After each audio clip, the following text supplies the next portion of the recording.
Kali ni kita nak kongsi satu cerita. Satu cerita yang sangat peribadi tapi penting untuk kita semua faham. Ia adalah sebuah perjalanan ke dalam dunia demensia, satu keadaan yang sering sangat kita salah anggap.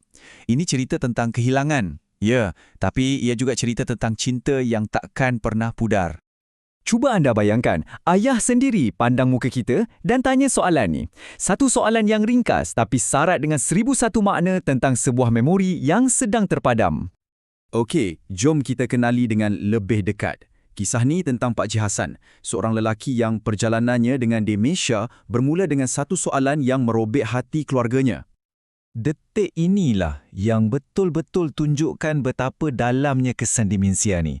Ia bukan setakat lupa nama atau lupa letak barang. Tak. Ia adalah tentang melupakan ikatan, hubungan yang dah dibina seumur hidup. Tapi kan, sebelum kita faham apa yang hilang tu, kita kena kenal dulu siapa Pak Cik Hassan sebelum dia sakit. Siapa dia di mata anak-anak dan isterinya. Nampak tak? Daripada senarai ni, kita boleh bayangkan betapa hebatnya Pak Cik Hassan ni.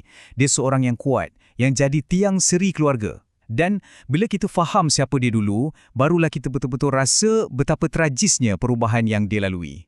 Anda tahu, perubahan Pak Cik Hassan ni, ia tak datang macam ribut. Tak, ia datang sikit-sikit, perlahan-lahan. Mula-mula tu, senang sangat nak anggap ia cuma tanda-tanda biasa orang dah berumur. Okey, jom kita tengok bezanya betul-betul. Kalau setakat lupa mana letak kunci tu, biasalah kan? Tapi untuk Pak Cik Hassan, simptom-simptom ni mula ganggu hidup dia dan juga kehidupan orang sekelilingnya. Itu bezanya. Jadi, dekat mana garisan antara lupa biasa dengan satu krisis? Bagi keluarga Pak Cik Hassan, ada satu peristiwa, satu momen yang buat mereka sedar. Ini bukan lagi benda yang boleh dipandang ringan.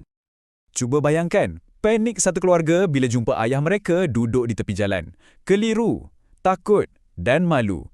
Jalan yang dia dah lalu berpuluh-puluh tahun, tiba-tiba jadi asing. Pada saat itulah mereka tahu mereka perlukan bantuan.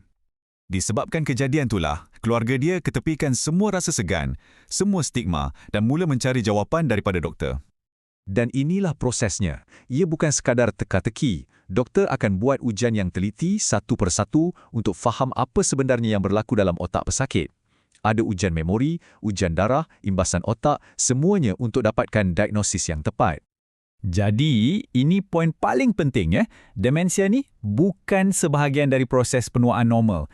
Ia adalah penyakit. Penyakit otak, sama macam sakit jantung atau kencing manis. Ia bukan kelemahan peribadi dan ia bukan salah pesakit tu.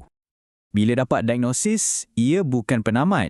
Sebaliknya, ia adalah permulaan. Permulaan satu babak baru dalam hidup untuk pesakit dan juga untuk keluarga yang menjaganya. Memang betul, demensia ni belum ada ubat penyembuh. Tapi, rawatan tetap ada. Tujuannya apa? Untuk perlahankan penyakit ni. Untuk pastikan kualiti hidup pesakit terjaga dan yang paling penting, untuk menjaga maruah mereka sebagai seorang insan. Ini adalah beberapa langkah praktikal yang kita semua boleh buat. Benda-benda simple macam ni, macam rutin harian yang tetap, label dekat pintu, ia nampak remeh tapi percayalah, ia sangat-sangat membantu kurangkan rasa keliru dan cemas pesakit. Yang ni pun sangat penting. Kadang-kadang bukan pesakit yang perlu berubah, tapi cara kita berinteraksi dengan mereka. Sabar tu kuncinya. Kita kena ingat, otak mereka dah tak berfungsi macam dulu. Jadi, pendekatan kita lah yang kena lebih lembut, lebih mudah difahami. Menjaga orang yang kita sayang dengan demensia ni, ia macam lari maraton, bukan lari pecut. Penat dia tu, mental dan fizikal memang tak terucap. Jadi, untuk para penjaga di luar sana, ingat, jaga diri anda tu bukan pentingkan diri sendiri. Ia satu kemestian. Kalau anda tumbang, siapa lagi nak jaga? Dan bila semua memori dah mula hilang, apa yang tinggal? Ada sesuatu yang takkan pudar. Sesuatu yang lebih dalam daripada fakta dan nama, iaitu rasa, iaitu emosi. Okey, jadi kalau ada 3 benda je yang anda perlu ingat dari perkongsian kita kali ni, inilah dia. Nombor 1, demensia bukan penuaan biasa. Nombor 2, walaupun mereka lupa fakta, emosi mereka masih ada. Dan yang paling utama, rawatan terbaik adalah kesabaran dan kasih sayang daripada keluarga. Pada akhirnya, inilah hakikatnya. Nama kita mungkin dilupakan, wajah kita mungkin tak dikenali lagi. Tapi, kehangatan sebuah sentuhan, kelembutan suara, itu semua masih sampai ke hati mereka. Dan di situlah letaknya kasih sayang yang kekal itu. Dan di situlah juga letaknya kemanusiaan kita.